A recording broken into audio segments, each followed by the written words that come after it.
Bonjour à toutes et à tous, je me présente, je m'appelle Bruno Matulic, Head of Directory Services chez Medsys. Je suis ravi de vous accueillir à ce webinaire retour d'expérience intitulé Comment protéger et anticiper une récupération de votre Active Directory en cas d'attaque.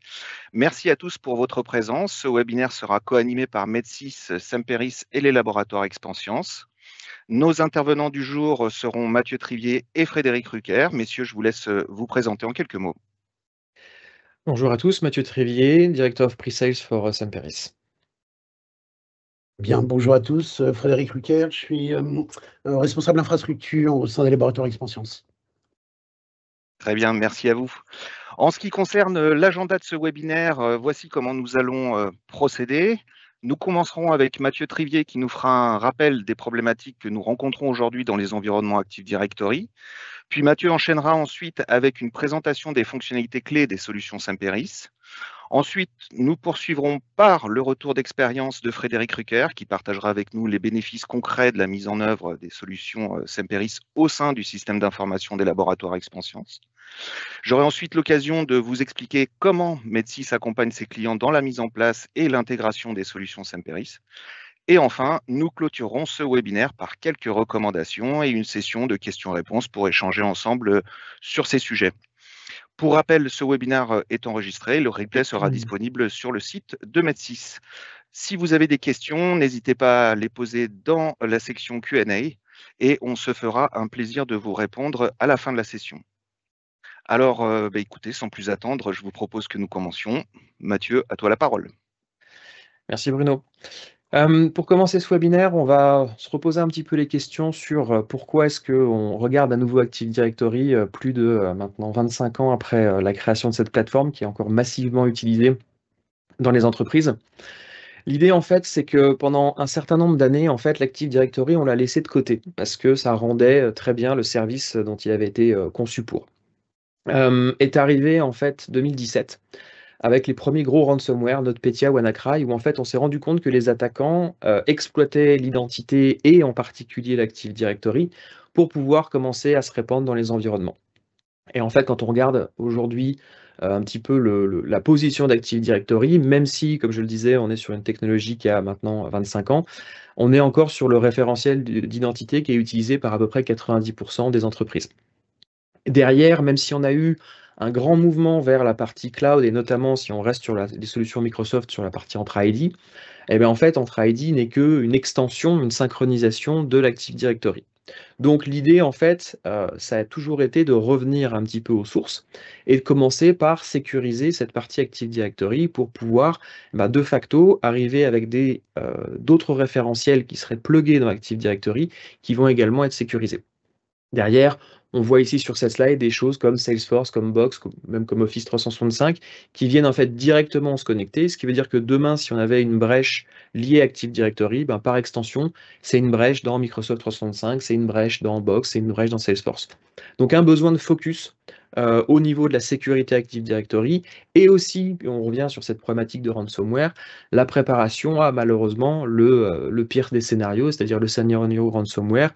J'ai un environnement qui est totalement chiffré. Comment est-ce que je fais pour pouvoir le faire repartir? Pour ça, en fait, il y a une catégorie qui a été prototypée par Gartner fin 2021, qui s'appelle la partie ITDR, Identity Threat Detection and Response.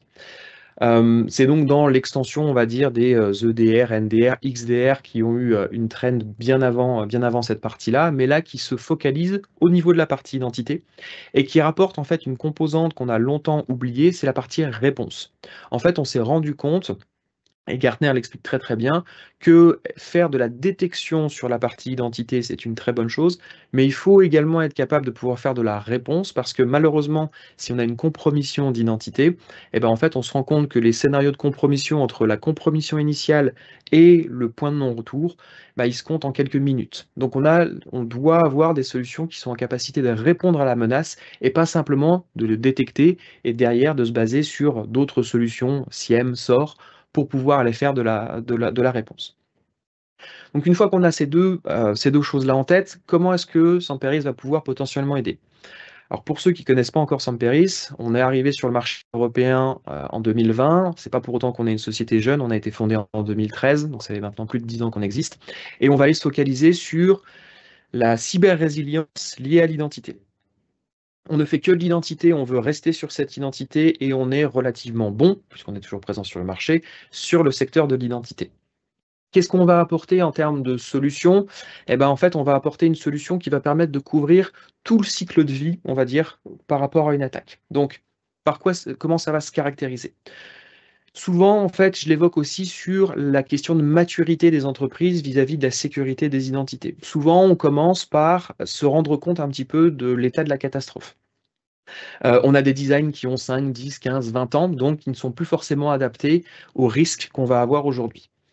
Donc ça veut dire que le premier besoin, qu'on caractérise souvent avant une attaque, hein, c'est le besoin en amont, c'est le besoin déjà de prendre conscience de l'état de son environnement. Pour ça, on va apporter 2 solutions. Deux solutions en plus qui ont la chance d'être gratuites, donc tout le monde peut utiliser et va pouvoir commencer à améliorer son environnement avec. La première solution, c'est la partie Purple Night. Purple Night, c'est un audit de l'environnement Active Directory qu'on va étendre également à la partie Entra ID et également, pourquoi pas, pour ceux qui utilisent aujourd'hui Okta. On a de l'ordre de un peu plus de 150 indicateurs. L'idée, en fait, c'est de répliquer complètement ce qu'un attaquant viendrait à faire une fois qu'il a compromis la première station de travail. C'est-à-dire découvrir l'ensemble des configurations vulnérables qui sont dans Active Directory, dans Entra ID, et derrière, qui va pouvoir commencer à utiliser. Donc Purple Night, aucune installation, aucun droit nécessaire, simplement un petit exécutable qu'on lance sur une station de travail et qui va faire cette découverte. En sortie, on va avoir un rapport qui va nous donner un score de l'environnement, qui va nous mettre en lumière les différentes vulnérabilités qui ont pu être identifiées et un certain nombre de conseils sur la partie remédiation. Ensuite, libre à chacun de prendre ces données-là et de commencer à travailler soit avec des intégrateurs, soit par eux-mêmes sur la remédiation en tant que telle. Une fois qu'on a fait ce premier travail, donc on va avoir vraiment des points unitaires de configuration qui ont été adressés, on va rentrer dans un deuxième besoin qui est ce qu'on appelle la partie chemin d'attaque, toute la partie attack path management. Pour ça, tout le monde connaît les outils un peu orientés Red Teamer, Pentester comme Loadout. Nous, on a voulu proposer un outil qui change un petit peu de paradigme et qui va se focaliser sur aider les Blue Teamers pour pouvoir aller sécuriser leur environnement. Donc, qu'est-ce que va proposer Forest Druid? C'est la capacité en fait à caractériser son tier 0. Le tier 0 qui contient l'ensemble des objets et des serveurs à privilèges, hein, donc les contrôleurs de domaine, les comptes d'administration, etc. Donc on va aller caractériser ce qu'est le tier 0 d'un environnement au sein de Forest Druid. Une fois qu'on aura fait ce travail, en fait, Forest Druid va nous mettre en lumière l'ensemble des objets non tier 0 qui ont une capacité à aller atteindre un objet du tier 0. Donc ça veut dire qu'ils cassent l'étanchéité du tier 0. En fonction de ça, pareil, ça nous permet d'avoir une liste de privilèges qui sont trop importants et sur lesquels on va pouvoir travailler pour pouvoir revenir à une étanchéité complète du tier 0 et un environnement qui est totalement sécurisé. Une fois qu'on a fait ce premier travail, on rentre dans une phase un peu plus long terme. On veut garder ce score de sécurité qu'on a obtenu via l'utilisation d'un certain nombre d'outils et d'un certain nombre de services. Donc l'idée, c'est de maintenir ce niveau de sécurité le plus haut possible, mais aussi être capable de détecter potentiellement toute anomalie, toute divergence et la capacité à répondre à cette problématique. Donc là, on rentre dans le portfolio commercial de Samperis avec une première solution qui s'appelle DSP, Directory Services Protector. 3 grandes fonctionnalités dans DSP. La première, c'est d'avoir un audit en continu, c'est-à-dire que cet audit ponctuel qu'on aura fait via Purple Night, on va le réaliser en continu pour pouvoir détecter si jamais on a une baisse du niveau de sécurité. Alors ça peut être légitime via une action d'un administrateur qui aurait fait une action tout à fait légitime, mais qui, de par essence, rend l'environnement un peu plus vulnérable. Ça nous permet de nous alerter, ça nous permet d'y remédier. Ou bien ça peut aussi mettre en lumière un attaquant qui commencera à faire un certain nombre de modifications dans l'environnement et qui serait relativement suspect. Deuxième grande famille de fonctionnalités, c'est la capacité à suivre l'intégralité des changements. Qu'on parle de modification, de création, de suppression, d'utilisateurs, de groupes, de DNS, de GPO, on va suivre tout ce qui se passe dans Active Directory. L'idée, c'est de pouvoir, à un moment donné, si malheureusement on passe dans une phase de destruction de l'environnement, c'est de pouvoir expliquer ce qui s'est passé, remonter tout le chemin qu'a suivi l'attaquant pour pouvoir y remédier avant de remettre en route les services. Étant donné qu'on a cette capacité de visibilité sur l'environnement, et ben, troisième fonctionnalité, c'est la capacité à défaire des changements. Soit manuellement, là on rentre dans un besoin un peu plus opérationnel, soit de manière automatique, c'est-à-dire qu'on va avoir la capacité à protéger des objets, des attributs dans l'Active Directory, dans Entra ID également, pour pouvoir éviter une modification, éviter une suppression. Et donc là, DSP va rentrer dans un mode actif et va protéger ces objets. Tout ce que je viens d'expliquer sur la partie AD est également valable sur la partie Entra ID. Donc on a des indicateurs, on a la capacité à suivre l'intégralité des changements et la capacité à remédier manuellement ou automatiquement à des changements qui viendraient à se passer dans l'environnement. Tout ça, ça nous permet aussi d'avoir une représentation hybride, ce qu'on appelle la partie Hybrid Identity, qui est de dire aujourd'hui j'ai un compte qui existe dans la partie Active Directory, il a son pendant dans Entra ID, peut-être que dans son cycle de vie, dans son cheminement, j'ai des choses à expliquer qui croisent les deux référentiels. Donc on va pouvoir aussi avoir une visibilité entre les deux référentiels et avoir une vue unifiée sur tout ce qui va pouvoir potentiellement se passer dans ces environnements. Dernière partie, malheureusement celle où on ne veut pas aller, mais malheureusement celle qui est aussi une réalité, c'est la partie après une attaque. Donc là, on est vraiment dans ce scénario catastrophe avec un environnement qui est totalement chiffré et qu'il va falloir faire repartir. Pour ça, à l'époque, Microsoft avait rédigé une belle procédure qui faisait 96 pages, qui fait 28 grandes étapes, qui est extrêmement compliqué à effectuer. Malheureusement, aujourd'hui, l'administrateur Active Directory étant quand même un petit peu plus proche de la retraite que de la sortie d'école, trouver cette personne-là à 2 heures du matin, un samedi matin, pour pouvoir exécuter cette procédure, c'était quand même relativement compliqué, surtout avec tout le stress associé, parce qu'aujourd'hui, un Active Directory qui est à l'arrêt, malheureusement, c'est globalement un système complet qui est à l'arrêt, avec la production, avec tout le business qui est à l'arrêt. Donc, une situation relativement stressante. Ce qu'on a voulu apporter comme réponse à ça, elle passe par la deuxième solution commerciale du portfolio Samperis qui s'appelle ADFR, Active Directory Forest Recovery. L'idée pour ADFR, c'est vraiment de parler d'infrastructure, puisque on est dans une situation où l'infrastructure est chiffrée. Donc il va falloir faire repartir l'infrastructure. L'idée est de dire, j'ai 3 problématiques qui n'ont jamais été adressées par Microsoft dans leur procédure. La première, c'est de remonter un environnement qui soit sain, c'est-à-dire exempt de malware. Je parle bien d'infrastructure ici, je ne parle pas du référentiel d'identité, c'est un deuxième sujet qu'on traitera après. Mais déjà, être capable de remonter une infrastructure fonctionnelle et sans malware, parce que l'attaquant, il aura peut-être laissé un certain nombre de DLL, d'exécutables, de choses comme ça sur les contrôleurs de domaine avant de les chiffrer, ce qui veut dire qu'un système de sauvegarde et de restauration traditionnel, malheureusement, il aurait pris tout ça dans ses sauvegardes et on se retrouverait avec des sauvegardes qui seraient déjà compromises. La spécificité de DFR, c'est de vraiment ne prendre que le strict minimum pour pouvoir restaurer Active Directory sur des nouvelles machines. Pourquoi sur des nouvelles machines? Simplement parce que ce sont des machines sur lesquelles on peut avoir foi. Ce sont des machines souvent qui sont provisionnées après la compromission depuis une source qui est fiable. Et donc, on va avoir, avec ces machines neuves fiables et une sauvegarde qui est exempte de malware, la capacité à remonter une infrastructure qui sera fonctionnelle et qui sera garantie sans malware. Deuxième fonctionnalité, c'est la capacité à faire ça rapidement. Pour ceux qui connaissent la procédure de Microsoft, on est en mode je fais le premier contrôleur de domaine du premier domaine de la première forêt, et ensuite le deuxième, et ensuite le troisième. Donc ça, c'est des choses qui peuvent prendre énormément de temps, voire même plusieurs jours, peut-être même plusieurs semaines dans des très gros environnements. Aujourd'hui, on a la garantie que n'importe quel environnement, on est capable de le restaurer en termes d'heures. C'est-à-dire que même des environnements avec plusieurs dizaines de milliers, plusieurs centaines de milliers d'utilisateurs, plusieurs dizaines de contrôleurs de domaine, on est en capacité à les restaurer en un certain nombre d'heures. Pourquoi? Parce qu'en fait, on a parallélisé l'ensemble des actions pour pouvoir aller le plus vite possible.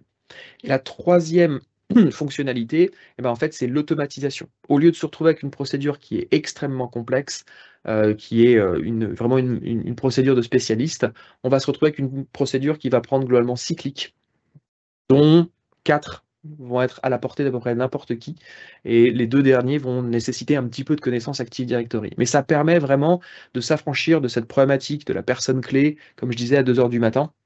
N'importe qui, avec une bonne procédure qui tient sur 2 pages A4, est capable d'exécuter la procédure. Et derrière, de se focaliser sur les 50 000 autres sujets qu'on a malheureusement dans ce genre de situation. Pour vous parler un petit peu plus de un vrai retour d'expérience plutôt que moi qui vous parle de la théorie, je vais passer le micro à Frédéric qui va nous parler de la partie Expansions. Merci Mathieu. Bien, je vais commencer rapidement ces passages incontournables par vous présenter Expansions très très rapidement. Expansions, on a 70 ans d'existence, laboratoire pharma, environ 1400 collaborateurs à travers le monde. On dispose d'une forêt et domaine unique. Alors, on fait à peu près 340 millions de chiffre d'affaires et on est répartis sur 15 pays à l'international et on travaille au niveau mondial avec des distributeurs. On est entreprise très très engagée, on entend beaucoup parler des laboratoires Expansions dans le milieu de la RSE, de l'empreinte environnementale, où on a une activité qui est très très forte, même en termes de DSI, où moi par exemple j'ai un budget en empreinte carbone que je ne dois pas dépasser et que je dois réduire tous les ans. On a 3 grandes familles de produits, si on peut passer sur le slide suivant. Donc on adresse, en fait, on est labo pharma, on fait principalement de la dermocosmétique. Produit leader, c'est le Mustela, cette crème reconnaissable à son odeur bien particulière. Et outre la dermocosmétique, on fait aussi de la pharmacie. On développe et on commercialise des médicaments autour de l'arthrose. Donc ça représente la dermocosmétique, c'est 60% de notre chiffre d'affaires, et la pharmacie représente environ 20% de notre chiffre d'affaires. On a 2 autres activités, une activité de dermatologie, donc produits contre l'acné, médicaments contre l'acné, et on développe et commercialise des actifs cosmétiques qu'on revend à de gros labos de dermatologie, en dermocosmétique, comme L'Oréal, comme Nux, donc des actifs cosmétiques qu'ils viennent intégrer dans leur propre préparation. Donc voilà rapidement pour la partie Expansions. Si on peut passer sur le slide suivant, super. Donc problématique et besoin recherché. Alors, c'est pas un secret, ça a été assez dévoilé. On a subi en 2020 une cyberattaque et pour être complètement franc, on a subi à 3 mois d'intervalle 2 cyberattaques. La deuxième nous a conduit à devoir restaurer notre forêt et nos contrôleurs de domaine. Alors, on n'a pas suivi la procédure Microsoft, on s'est fait accompagner par un cabinet dans le cadre du forensique, mais on a restauré nos contrôleurs de domaine à 3 semaines en priant qu'il n'y ait plus de traces des attaquants et d'une restauration d'un Active Directory sain. Bon, il s'avère que suite à cette restauration, on n'a plus de soucis. À partir de là, on a pris tout un tas de mesures drastiques en termes de sécurité. On a appliqué le tiering model, on a mis en place un bastion, on a mis en place de l'EDR, on a mis en place du MFA, tout un tas de solutions. Et on utilisait Ping Castle en version gratuite pour avoir un état de health check de notre Active Directory, avec les remédiations nécessaires à effectuer. Et on recherchait une solution plus complète. On avait testé, comme le disait Mathieu, Forest Druid et Purple Knight. Ce qui nous avait donné une première idée sont des outils gratuits, donc une première vision de Samperis. Et en fait, on a rencontré Samperis en 2023 aux assises de la sécurité à Monaco. Ce qui prouve aussi que de temps en temps, les assises, ça sert aussi à lancer des projets, rencontrer des partenaires avec qui travailler. Ce qui nous a séduit dans la solution de Samperis, c'est l'ensemble des modules. Donc Mathieu parlait de DSP. L'avantage de DSP, c'est outre le health check qui est fait en continu, contrairement à Ping Castle où on est obligé de relancer régulièrement le reporting, c'est la protection en temps réel et la capacité de rollback sur la protection des objets. Deuxième module qui nous a fortement intéressé, ça a été ADFR. donc la sauvegarde de notre Active Directory, pour ne plus revivre ce qu'on avait vécu en 2020.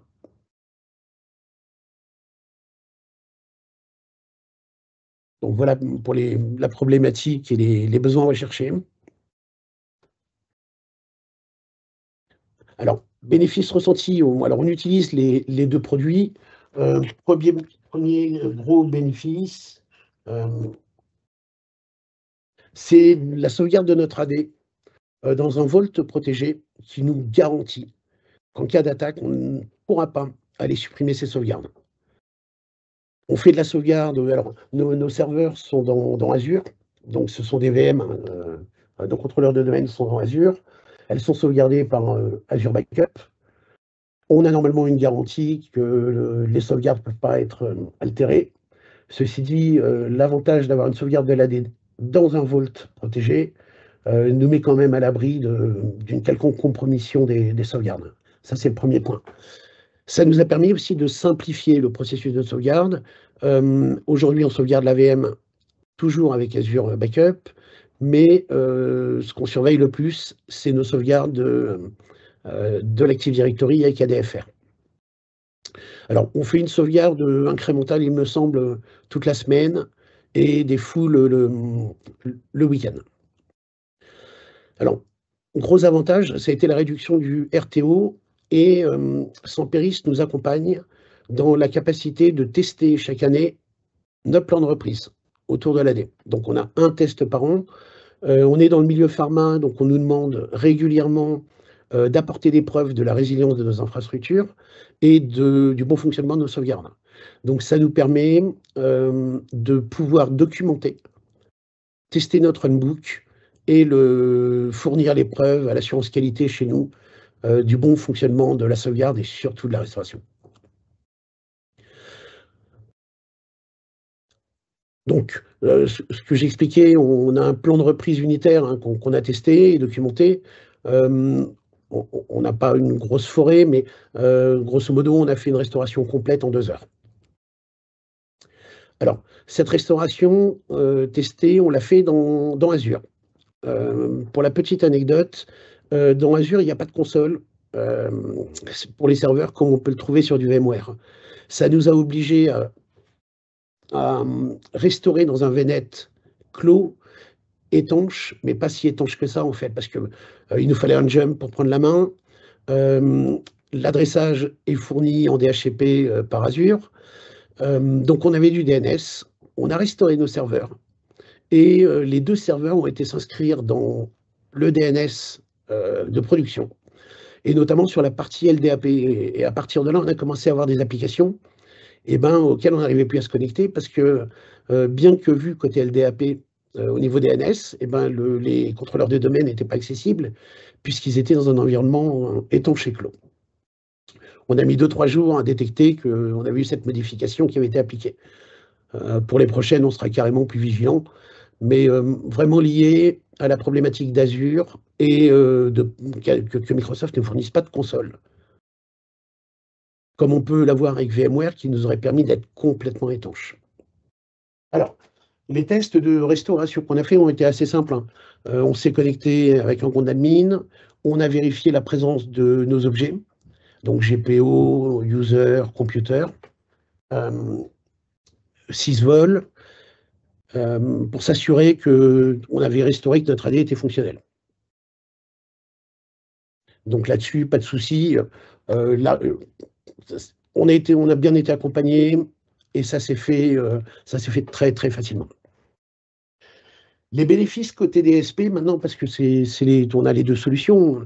DSP nous permet d'avoir donc un health check en temps réel, donc de pouvoir suivre l'évolution de l'état de santé de notre AD en fonction des modifications appliquées. Et puis je sais pas comment je pourrais appeler ça, Mathieu, mais des critères en fait de health check et de bonne santé qui évoluent aussi au fil du temps. On peut se retrouver par exemple avec un score de 85 ou 90 ou 95, et en fonction de l'évolution des objets surveillés et ainsi de suite, avoir un score qui finit par baisser. et qui va nécessiter des remédiations supplémentaires. C'est le problème souvent qu'on évoque l'AD est un environnement qui vit, on a des nouveaux besoins, on a des nouvelles personnes qui rejoignent, on a des changements et naturellement, ça va tendre le niveau de sécurité vers le bas. Donc effectivement, souvent, c'est ce qui est apprécié, c'est de pouvoir se dire, bah, je vois un chiffre qui descend, mais j'ai la capacité très rapidement de réagir par rapport à ça et de remonter ce chiffre plutôt que d'attendre un check mensuel ou trimestriel où ça va être la catastrophe. C'est exactement ça. On verra dans la partie conséquences sur l'organisation que ça change certaines petites choses quand même.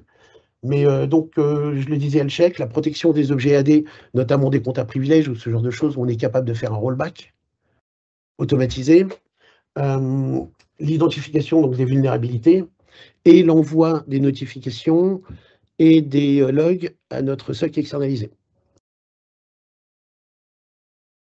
Ce qui leur permet d'assurer un suivi et en 24/7, ce qu'on n'est pas capable de faire, nous, côté DSI. Donc, alors, quelles conséquences organisationnelles? La première, c'est un plan de secours unitaire qu'on a fait, mais maintenant, il faut l'intégrer dans notre plan de gestion de crise complet. Le poser au bon niveau dans les runbooks. Donc, on a un peu de documentation à remettre à niveau qu'on n'a pas encore fait. Deuxième, c'est, on a parlé de l'évolution de la notation côté Sampéris. Et donc, nous, on est une petite équipe et on a quelques difficultés à effectuer les remédiations proposées. Parce qu'en fait, c'est un combat, je dirais, permanent. De toujours être à niveau, mais au même titre que les CVE, au même titre que tous les outils de sécurité, où en fait, on va avoir besoin constamment d'être dans les outils, de surveiller et de remédier. ADFR, prise de main aisée, c'est une solution de sauvegarde comme une autre, et la restauration particulièrement facile. L'objectif pour nous, c'est aussi d'aller plus loin avec ADFR, DSP. DSP, en fait, on a mis pas mal de règles par défaut. On n'a pas osé mettre trop de règles de rollback, hormis sur les comptes à privilèges, mais on a tout un catalogue de règles qu'on peut mettre en œuvre, mais qui nécessitent derrière un suivi. Et donc, ce dont on va avoir besoin, c'est d'aller plus loin et en fait de vraiment s'approprier l'outil pour le gérer au quotidien. Donc, l'option qu'on a prise chez Expansience, c'est une embauche, un ETP, pour gérer les outils de sécurité. Pas spécialement Sampéris en particulier, mais l'ensemble de nos outils de sécurité.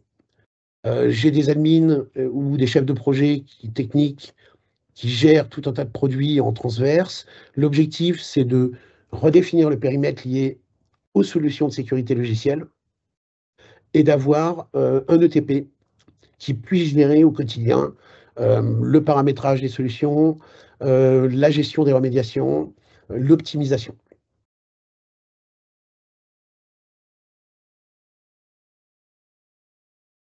Voilà pour moi.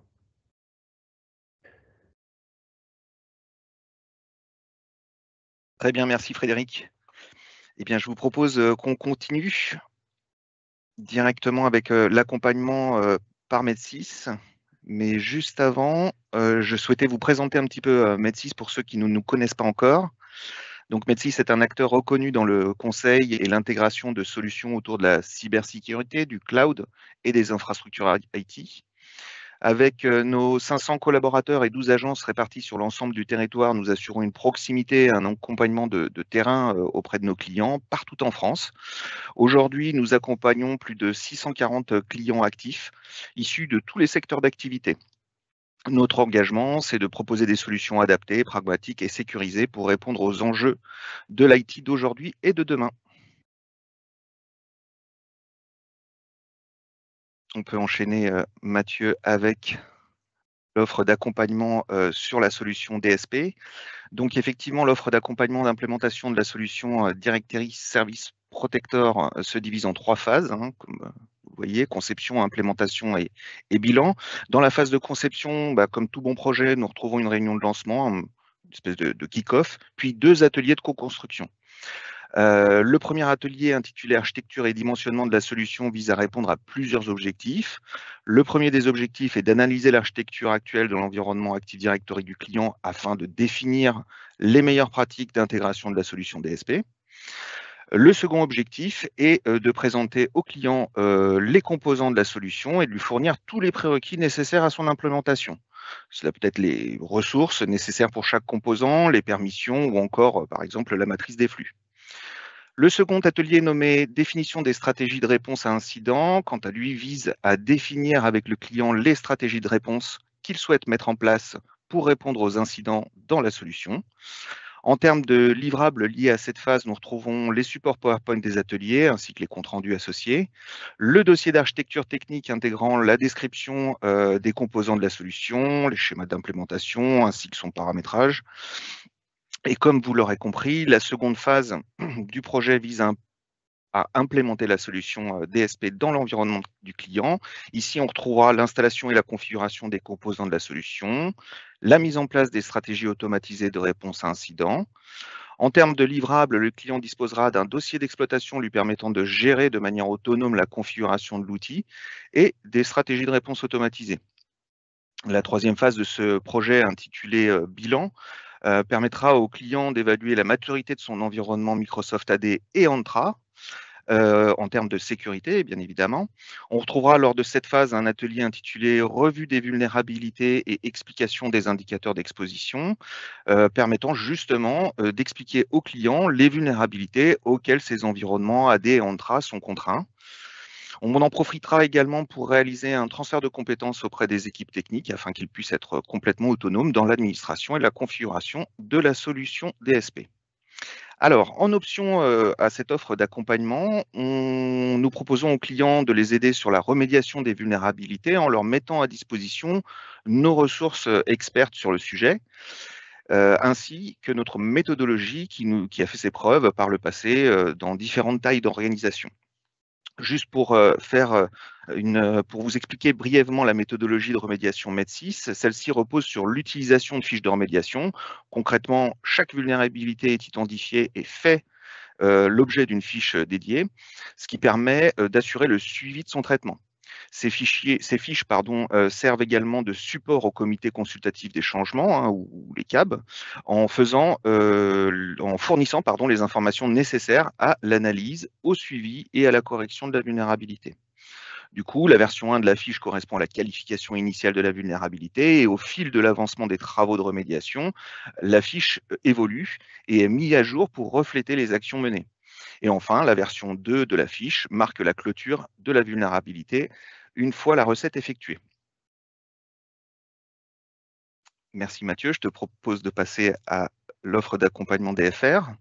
Donc concernant concernant l'offre d'accompagnement à l'implémentation de la solution ADFR, celle-ci est également structurée en 3 phases. Dans la phase conception, on retrouve également une réunion de lancement et 3 ateliers de co-construction cette fois-ci. Le premier atelier intitulé Architecture et dimensionnement de la solution vise à présenter les composants au client et à lui communiquer les prérequis nécessaires. Le second, nommé Définition des stratégies de sauvegarde, comme son nom l'indique, cet atelier a pour objectif de définir la stratégie de sauvegarde à mettre en œuvre. Quels sont les décès qu'on sauvegarde, la fréquence de sauvegarde, la durée de rétention, enfin voilà, tous ces éléments qui vont nous permettre de mettre en place une bonne stratégie. Puis, le troisième atelier de cette phase, intitulé Définition de la stratégie de récupération, permet de définir avec le client et en fonction de son contexte, les priorités à prendre en considération lors de la récupération de son environnement Active Directory. Concernant les livrables de cette phase, le client disposera des supports PowerPoint d'atelier ainsi que les comptes rendus associés, un dossier d'architecture technique reprenant l'ensemble de la configuration des éléments. Et comme vous l'aurez compris, la seconde phase, effectivement, est dédiée à la partie implémentation de la solution ADFR. On retrouve dans cette phase l'installation, la configuration des composants, l'implémentation de la stratégie de sauvegarde qui a été déterminée lors de l'atelier numéro 2 de la phase de conception et l'implémentation du scénario de récupération également déterminé lors de l'atelier numéro 3, cette fois-ci, de la phase de conception. En termes de livrables de cette phase, le client disposera du dossier d'exploitation de la solution. On y retrouvera il pourra y retrouver toutes les procédures permettant au client d'être autonome sur l'administration de la solution. L'accompagnement de Med6 sur ce type de projet se termine par une phase de test de la solution. Durant cette phase, nous en profiterons pour effectuer tous les tests permettant de valider le bon fonctionnement de la solution ADFR. Nous en profiterons également pour réaliser un test de récupération de l'Active Directory du client en environnement isolé. C'est très important, Frédéric nous l'a rappelé tout à l'heure. Ce test permettra de valider tout ou partie de la procédure de récupération AD et surtout d'identifier potentiellement les corrections à y apporter. En termes de livrables, le client disposera des cahiers de recettes des tests de restauration et de récupération réalisés en amont, ainsi que de la procédure pas à pas détaillant la récupération de son environnement Active Directory. Et comme à notre habitude, le client disposera également d'une option dans cette offre, qui est l'option ADFR Health Check by Med6. C'est une offre clé en main conçue pour assurer la procédure de récupération de Forêt Active Directory. L'idée, c'est que cette procédure reste opérationnelle, efficace et à jour, même face aux évolutions de votre environnement, enfin de l'environnement du client. Concrètement, nous mettons à disposition du client un pool de jours que le client peut utiliser chaque année pour tester la procédure de récupération de Forêt AD. Nous simulons un scénario de restauration dans un environnement sécurisé pour vérifier que l'environnement AD peut être récupéré rapidement et sans perte de données. Cela permet également d'intégrer les évolutions des environnements. En effet, si l'infrastructure du client change, ajout de domaine, ajout de nouveaux contrôleurs de domaine, modification de la topologie, nous adaptons et mettons à jour la procédure de récupération pour qu'elle reste alignée avec l'environnement actuel du client. En résumé, l'option ADFR Health Check by Med6, c'est l'assurance d'une procédure de récupération fiable et à jour, prête à faire face aux défis actuels et futurs. Si je peux me permettre juste de rappuyer Bruno sur ce point, sur ce dernier point, c'est que souvent on parle avec des gens qui pensent qu'une fois qu'on a mis en place une solution de sauvegarde, on peut l'oublier et elle va fonctionner en arrière. Je pense que toi et moi, on peut témoigner sur que on a dit que les évolutions des environnements avançaient quand même toujours relativement vite, surtout avec l'AD qui se modernise beaucoup en ce moment. J'appuie toujours sur le fait de dire qu'il faut tester, ça c'est une chose que vous proposez et qui est très importante, et surtout il faut bien s'assurer que tout fonctionne au moins annuellement. Nous on essaie même de pousser jusqu'à trimestriellement parce qu'il y a tellement de changements qui se font que c'est toujours très très important, mais le fait de maintenir à jour sa procédure de restauration, c'est la garantie de ne pas avoir de surprise si un jour, je préfère dire si un jour plutôt que quand, on en aura besoin. Donc j'appuie toujours, je préfère rappuyer encore sur ce point-là. Merci Mathieu. Et donc, on peut enchaîner effectivement avec le dispositif Med6. Donc, dans le cadre de ces types de projets, nous mobilisons systématiquement 2 ressources techniques, un architecte et un consultant identité. L'architecte est en charge de l'animation des ateliers, de la définition des orientations techniques et de la validation des choix d'architecture. Le consultant, quant à lui, assure l'installation, la configuration et le paramétrage des solutions Semperis. L'ensemble est coordonné par un chef de projet, garant du bon déroulement de la qualité de la prestation. Et enfin, nos équipes certifiées ainsi que le support Semperis sont mobilisés en back-end pour assurer l'accompagnement des équipes terrain et répondre au mieux aux besoins spécifiques de nos clients.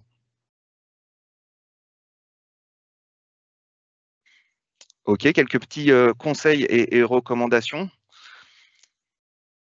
Alors en effet, assurer l'intégrité des données de sauvegarde. Alors vous allez voir, les recommandations sont peut-être un petit peu simples, mais très souvent, quand on arrive en clientèle, on se rend compte que trop peu de ces recommandations sont appliquées.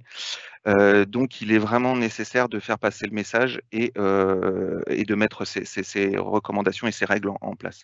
Donc assurer l'intégrité des données de sauvegarde. En effet, l'objectif est de s'assurer que les sauvegardes soient complètes, non corrompues et récupérables en cas d'incident. Le deuxième point, c'est d'externaliser impérativement les sauvegardes. Alors, vous connaissez tous la règle du 3-2-1 pour garantir une redondance efficace.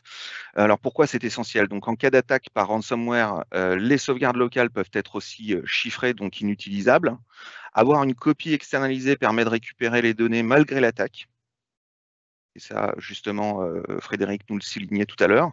D'autre part, si le site principal est inaccessible, incendie, dégâts des eaux, panne réseau, enfin je ne sais quoi, vous devez disposer d'une copie saine ailleurs. Si c'est une sauvegarde est corrompue, une copie supplémentaire permettra de restaurer avec la bonne version. Et pareil, en cas de compromission, évidemment, ces procédures-là, elles sont stockées sur des shares, eh bien, il serait peut-être judicieux de pouvoir les imprimer en version papier et de les stocker dans un lieu sûr, inifugé, quoi. Documenter le plan de reprise. Alors effectivement, c'est rarement vu en clientèle. Alors plusieurs points dans cette recommandation, détailler précisément les procédures de sauvegarde et de restauration, c'est hyper important parce que quand vous allez restaurer le fameux samedi matin, eh bien ça va être très compliqué si c'est pas précis et détaillé. Définir clairement les rôles et les responsabilités des équipes IT en cas d'incident. C'est hyper important. Intégrer la récupération du serveur de sauvegarde dans le plan de reprise. On n'est pas à l'abri que le serveur de sauvegarde soit également corrompu. Et ça, on ne le voit que très rarement. Et évidemment, maintenir à jour la documentation en fonction des évolutions de l'infrastructure. L'objectif de ces recommandations est d'assurer que toutes les étapes de sauvegarde et de restauration soient connues, connues de tous, des administrateurs IT, précisément décrites et surtout accessibles en cas d'incident. Un plan de reprise bien documenté permet aux équipes IT de réagir rapidement et efficacement lors d'une crise. Quatrième recommandation, intégrer le plan de reprise AD dans le plan de reprise global de l'organisation, c'est hyper important. Vous savez que l'Active Directory doit être considéré comme une brique essentielle à remonter en priorité lors d'un sinistre. La quasi-totalité des services et applications dépendent de l'AD pour s'authentifier et fonctionner. Le plan de reprise AD doit être parfaitement intégré au plan de reprise d'activité globale de l'organisation. Et évidemment, en dernier point, tester régulièrement la récupération de vos forêts Active Directory.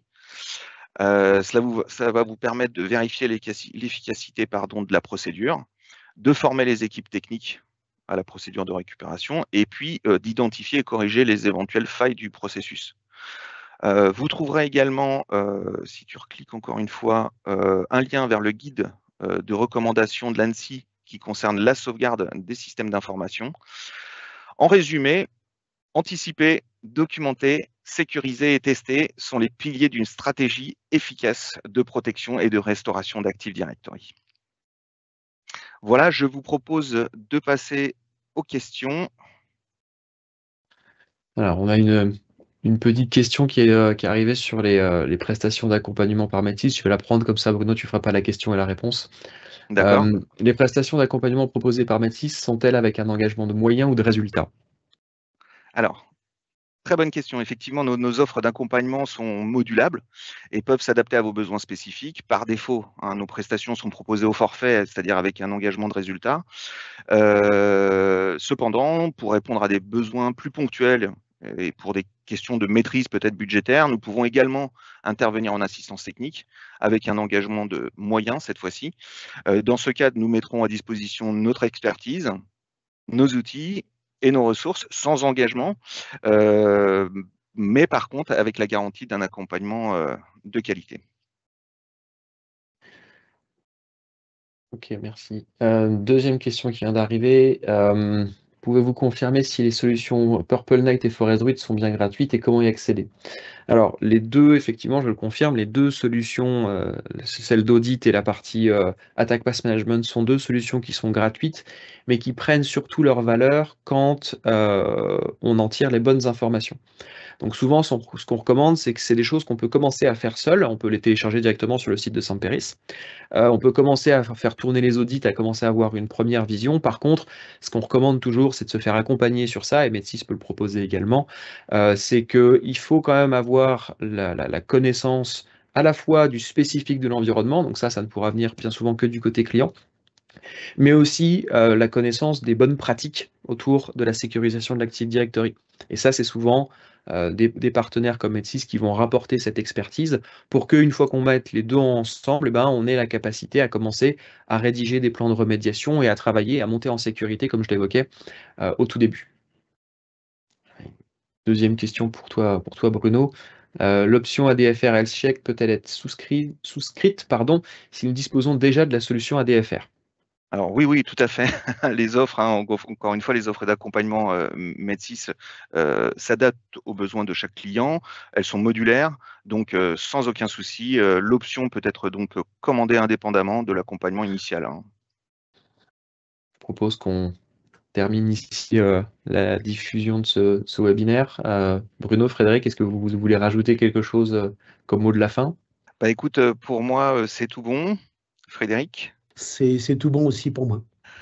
Ok, bah super. Nous espérons que ce webinaire vous a plu et qu'il a répondu à vos attentes. Un grand merci à tous pour votre présence et un merci tout particulier à nos deux intervenants, Mathieu et Frédéric, pour la qualité de leur intervention. Pour rappel, ce webinaire sera enregistré, est enregistré et le replay sera bientôt disponible sur le site de Med6.